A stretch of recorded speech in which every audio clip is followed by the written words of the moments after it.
The scrapyard shuddered with gunfire. Metal screamed as bullets tore through it, sparks bursting like dying fireflies. Amara crouched behind the crate, heart pounding so loudly she thought Rowan's men could hear it. Jonas and Mira slid in behind a rusted engine block just as another barrage slammed into their cover. Mira shouted through the rain, "We're pinned!" Jonas scanned the chaos. Amara's between them. Rowan's squad and Viper's crew. "We need to get her out now." A shadow moved above them. Jonas looked up. "A sniper." "Down!" he yelled, pulling Mira with him as a bullet punched through the metal where her head had been. Mira hissed, "They brought a sniper? This isn't an arrest, this is a cleanse." Another shot cracked the night. This one hit close to Amara, shattering the crate and throwing splinters into her face. She flinched, ducking lower. She clutched her jacket, feeling the USB drive taped inside. Her pulse throbbed. That little piece of metal was why she was still alive, why everyone else might die. Viper moved first. He sprinted through the open yard, firing 2 clean shots at Rowan's men. "Move, doctor!" he barked. Amara hesitated only a heartbeat before following him into the maze of metal. They ducked behind a tower of crushed sedans. Amara yelled over the storm, "Why help me?" Viper laughed bitterly. "Because the inner circle just issued a kill order on me too. Congratulations, we're teammates." Amara's jaw tightened. "We are not." A metal beam exploded above them, forcing her down. Viper snarled, "Run now, argue later." They did. Rowan watched them flee, expression unreadable. One of his men approached. "Sir, orders?" Rowan wiped the rain from his face, voice low. "New directive. If you can't retrieve her, destroy everything she touches." The man saluted and signaled the squad. A drone rose from behind an overturned truck, sleek, silent military grade, with a glowing red sensor. Mira saw it first. "Oh, hell!" Jonas followed her gaze. "Crawl, don't stand. That thing will tear us apart." The drone adjusted its angle, aiming squarely at Amara and Viper. Amara and Viper reached a narrow alley of stacked vans. Viper shoved her forward. "Keep moving. Don't look back." Amara stumbled, gripping the slippery ground. Behind them, the drone's laser sight flickered. Her breath caught. "It's targeting us." Boom. A van erupted into flames. The shockwave knocked her and Viper to the ground. Her ears rang. The world tilted. Through the haze, she heard Rowan's voice, amplified by a speaker. "Dr. Lewis, surrender the drive." Amara crawled behind a half-melted tire. Her voice trembled with fury. "Over my dead body." Rowan replied, coldly, "That can be arranged." Jonas and Mira burst into the alley from the opposite end. "Amara!" Mira shouted. Amara looked up, eyes wide, relief flooding her face. Just for a second, Viper stepped between them. "We don't have time for reunions. Move!" Jonas raised his weapon at Viper. "You're not taking her." Viper rolled his eyes. "I'm trying to keep her alive, genius." Before Jonas could respond, another explosion rocked the yard. The drone had switched to fragmentation rounds. Shrapnel rained down, like metal hail. Mira shielded Amara with her own body. "Stay down," she cried. Rowan strode forward through the smoke, unharmed, unhurried, his men forming a wall behind him. He pointed directly at Amara. "Last chance." Amara stood, drenched, shaking, but unbroken. "You won't get the drive." Rowan smiled faintly. "You think the drive matters?" He stepped closer. "It's not the files we want." Amara froze. Jonas and Mira exchanged a horrified look. Rowan continued. "It's you." The world seemed to stop. Rain slowed. Sound muffled. Even the gunfire faded. Amara whispered, "What do you mean?" Rowan spoke calmly, like delivering a weather forecast. "You hold something far more valuable than evidence. A piece of the circle's backbone. embedded, hidden. You've been carrying it for years without knowing. Amara staggered back. No, no, that's impossible. It's the reason your files were so easy to fake. The reason Viper could never touch you. The reason every major actor, criminal, political, military has kept you alive. He stepped forward. You're not the hero of this story, Dr. Lewis. His eyes hardened. You are the key. Viper swore under his breath. I knew they embedded assets in the public sphere. But you, damn. Amara's heartbeat hammered. What did they put in me? What kind of... Rowan raised a hand. Finish that question, and you won't live long enough to understand the answer. Jonas moved in front of her. You're not taking her. Rowan tilted his head. You still think this is your case, detective. Mira placed herself beside Jonas, gun-trained, breath shaking. Rowan gave a single nod. His men raised their weapons. The drone angled downward. Viper whispered to Amara, If you have a miracle, now's the time. Amara whispered back, I don't. Rowan lowered his hand. Then this ends. The drone tightened its targeting grid around them. A high-pitched charge built. Red lights converged. Jonas grabbed Mira's arm. Run! Too late. A blinding white blast engulfed their position. The screen of the world turning pure light. A booming shockwave rattling the earth. Then, darkness. Silence. Rain. The drone hovered, scanning the scorched yard. Rowan stepped through the smoke. He froze, eyes narrowing. The bodies were gone. Burn marks on the ground. Ash. Shrapnel. But no corpses. His voice was a whisper of controlled rage. Find them. Find all of them. He turned to his men. And bring me the key. A distant siren. A heartbeat. A female gasp in the dark. Metal walls. A single flickering bulb. Someone dragging breath. Amara opens her eyes. Her hands are strapped. A cold voice speaks from the shadows. Dr. Lewis, we've been waiting for you. She lifts her head, eyes widening in horror, because the man who steps forward is not Rowan, not Viper, not anyone she knows. He smiles gently. My name is Orion, he says, and I founded the Inner Circle. He leans close. And you are going to help me finish what you started. Amara's pulse hammered so violently it drowned out sound. Her wrists ached against the restraints, thick polycuffs bolted to the chair. Her throat felt raw, dry, as if she hadn't spoken in hours. Orion circled her slowly. Not with Rowan's cold precision, not with Viper's predatory calculation. This man moved like he owned the room. Like he owned her. Your vitals are elevated, he said calmly, glancing at a biometric screen. Good. Fear sharpens memory. Amara managed to whisper, her voice cracking. Why am I here? What did you do to me? Orion smiled. No, Dr. Lewis, the question isn't what I did to you. He leaned down until his face was inches from hers. It's what you did for us. A metallic hiss broke the air. A side door slid open. Two figures entered, masked, armored, silent. They pushed in a rolling medical tray with instruments Amara didn't recognize. Sleek, surgical, humming faintly with blue energy. Her stomach flipped. Orion clasped his hands behind his back. Years ago, you joined a neuroscience grant program. You believed it was funded by a humanitarian foundation. Amara blinked. It was. Orion chuckled softly. No, it was us. A shell. A mask. He paced around her, voice dropping.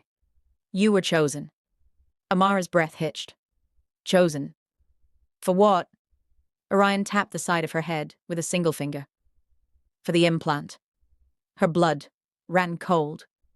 Jonas gasped awake. He jolted upright, lungs burning like he'd been drowning. Darkness pressed around him. A cold, concrete floor, his clothes scorched at the edges, the smell of ash in his hair. He struggled to stand. Where was Mira? Mira! Mira! He hissed into the dark. A weak groan answered him.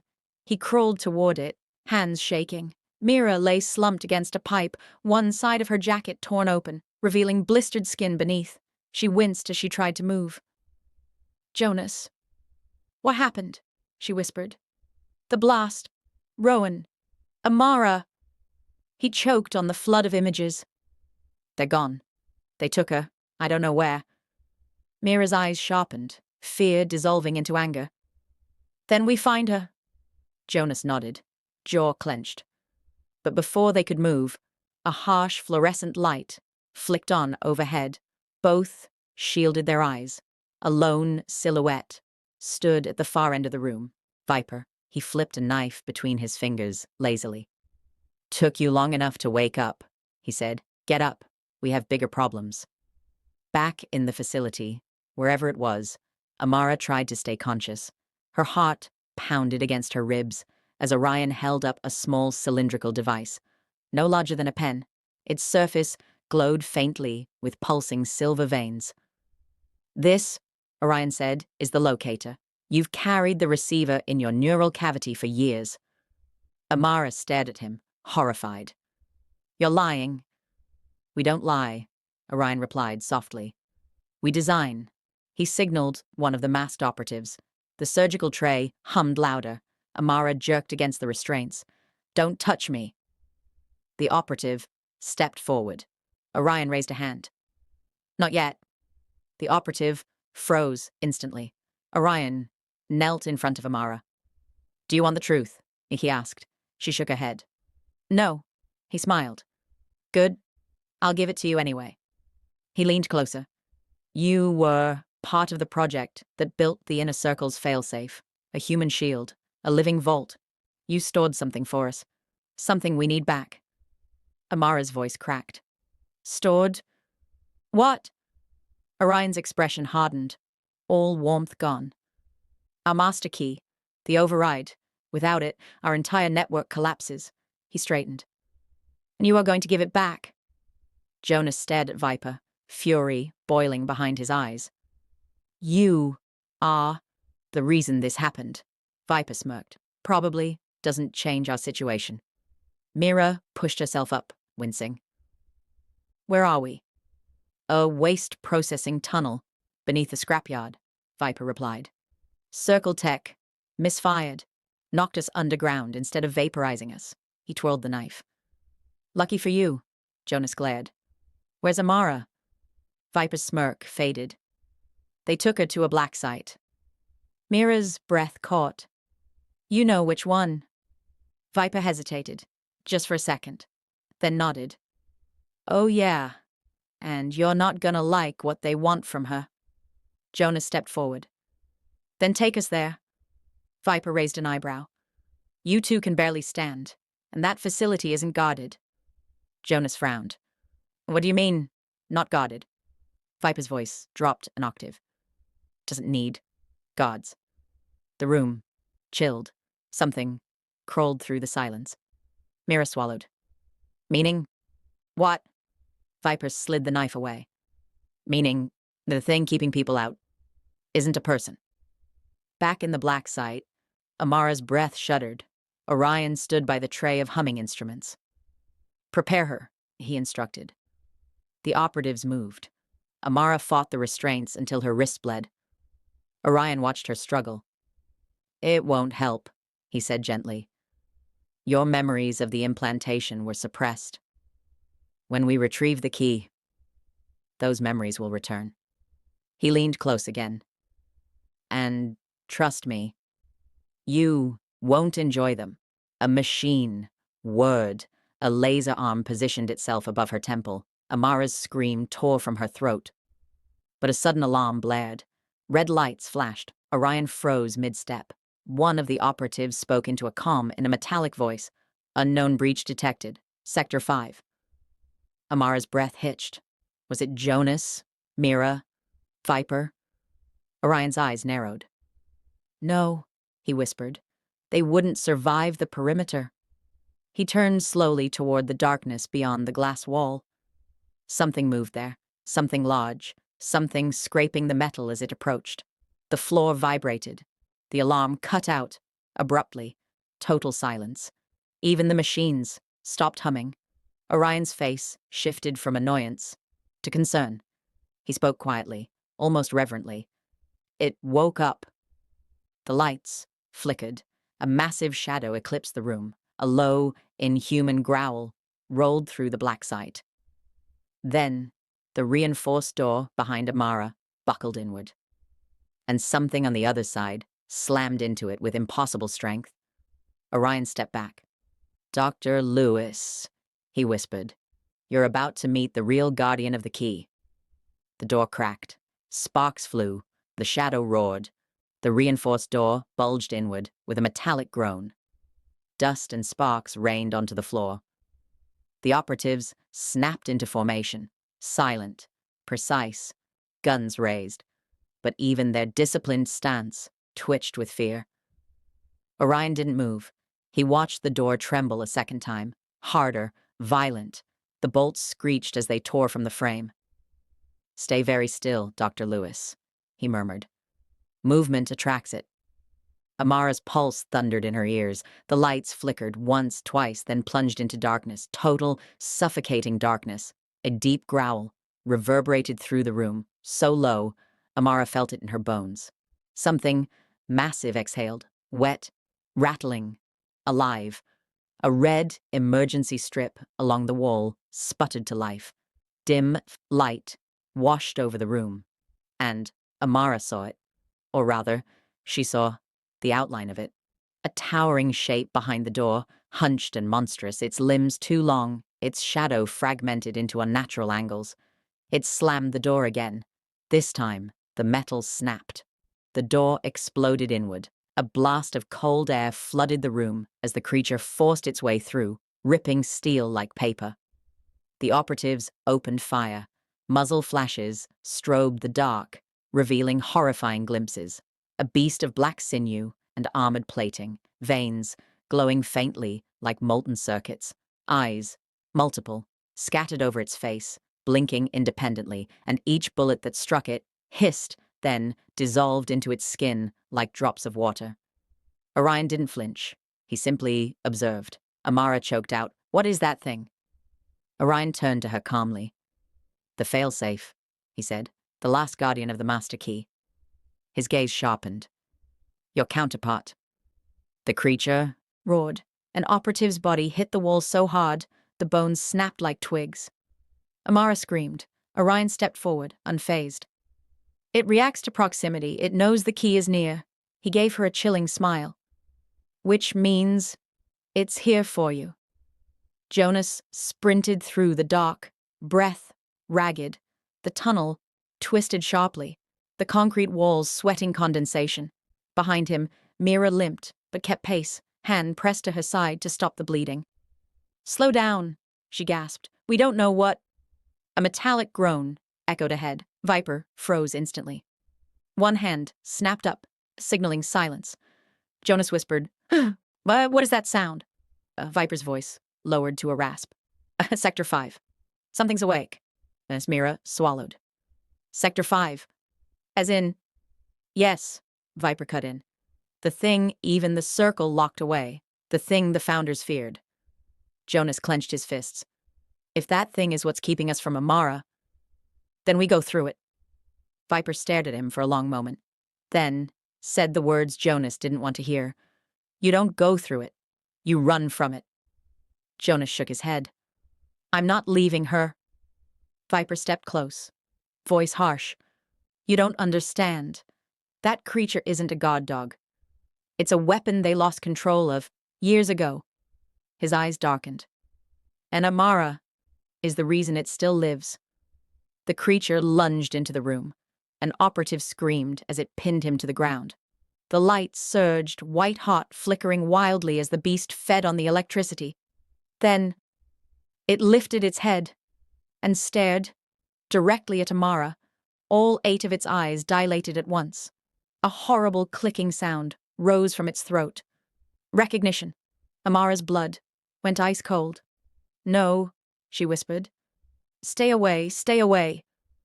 Orion stepped aside, giving the monster a clear path. "You see, Dr. Lewis, it was designed to find the key and ensure it never fell into the wrong hands. He tilted his head. You are the key, and it believes you belong to it. The creature moved closer. Amara thrashed, screaming, fighting the restraints until her wrists were raw. The monster crouched. Its breath hit her face. Hot, chemical, wrong. Orion folded his arms. Do not fear. If it kills you, we can extract the implant post-mortem. The monster opened its jaws, a horrifying, double-lined maw, and leaned in, as if to bite. When suddenly, a massive explosion shook the entire facility. The floor rocked. Sparks rained from the ceiling. Orion's composure snapped. What? A second explosion hit. Closer. Gunfire echoed in the hall. The monster reared back, hissing. Orion's eyes widened. No, impossible.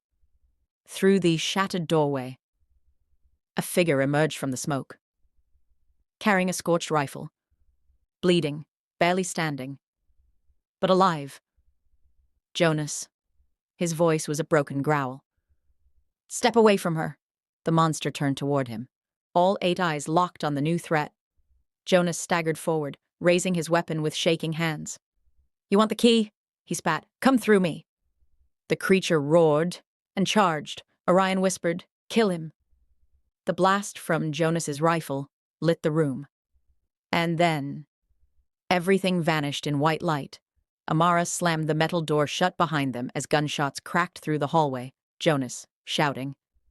They're faster than before. How did they find us? Mira. They didn't find us. Someone told them. Someone close.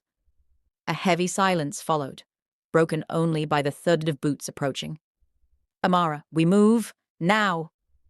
They sprinted up the emergency stairwell, each step echoing like a countdown. On the 5th floor landing, a figure waited in the dark. Voice. I warned you all, but you never listened. Jonas froze. His eyes widened. Jonas, no, it can't be you. The figure stepped forward, hood falling back. It was Elder Kale, their mentor, the man who raised them. Amara, you were supposed to protect us. Kale. Protect you? I created you, and now you've seen too much. Mira's eyes filled with disbelief. Mira, we trusted you with everything. Kale. And the trust gave me exactly what I needed. He tapped his wristband. A hologram flickered alive, showing secret DNA files. Kale. Amara. Jonas. Mira, you're not just survivors. You are prototypes. Amara staggered back. Amara, you said the experiments were destroyed. Kale. I lied. Alarms blared. Metal gates slammed shut around them. Jonas, he's locking us in. Kale. You were never meant to escape. You were meant to evolve. A squad of armored soldiers marched into the hallway. Amara grabbed Mira's arm. Amara, split left, go! They dashed down the corridor as bullets tore through the walls. The trio burst into the medical archive room. Jonas sealed the door. Jonas, we're not prototypes. We're targets. Why? Mira searched the holographic files, her face drained of blood. Mira, guys, Kyle isn't after us. Amara, then who? Mira swallowed hard. Mira, he's after the people connected to us, our families. Jonas froze. Jonas, my mother. She's alone. Suddenly the screens flickered. Kyle appeared again. Kale, you have 1 hour to surrender, or your loved ones disappear forever. Amara clenched her fists. Amara, we're ending this tonight. Mira, but how? He controls everything. Amara, no, he doesn't control us. Jonas looked up, eyes blazing. Jonas, then let's expose every secret he buried. Camera feeds flickered, doors boomed under incoming troops, and the countdown started ticking. 60, 59, 59, 59 to 58, their final confrontation begins. Now, if you're locked into this story and want to see what happens next, make sure to like, comment, and subscribe. It motivates me to drop the next explosive chapter even faster. Yosapi.